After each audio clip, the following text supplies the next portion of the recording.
বিদেশি প্রতিষ্ঠানের হাতে চট্টগ্রাম বন্দর তুলে দেওয়ার ইস্যুতে মুখোমুখি অবস্থানে বন্দর কর্তৃপক্ষ ও শ্রমিক কর্মচারী ঐক্য পরিষদ।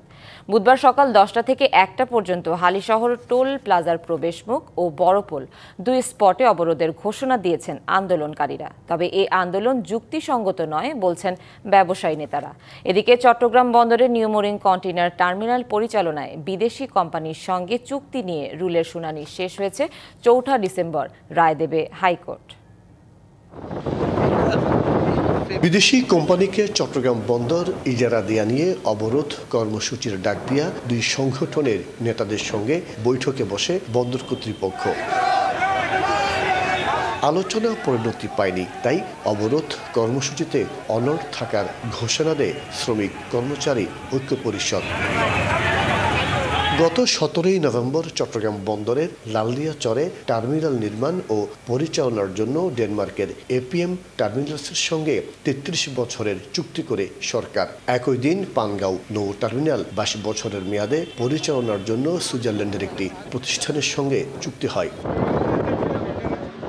এছাড়া বন্দরের নিউ মেরিন কন্টেইনার টার্মিনালও বিদেশি প্রতিষ্ঠানের কাছে ইজারা দেওয়ার সিদ্ধান্ত আছে সরকারের। অন্তর্বর্তী সরকারের কৌশলগত চুক্তি করার নৈতিক বা আইনি অধিকার নিয়ে জানান শ্রমিক নেতারা। এই কর্মসূচি আমাদের বলবৎ আছে।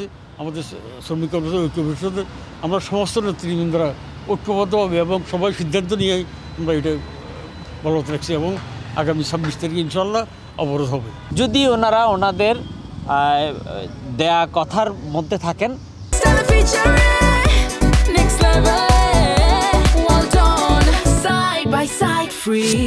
তাহলে তো ভালো, আর যদি ওনারা কথার বরখেলাপ করেন তখন হয়তো আমরা আজকে যে অবরোধ আরো কঠোর অবরোধে আমাদের হয়তো যাইতে হইতে পারে। ব্যবসায়ী সংগঠনের নেতারা বলছেন ভিন্ন কথা।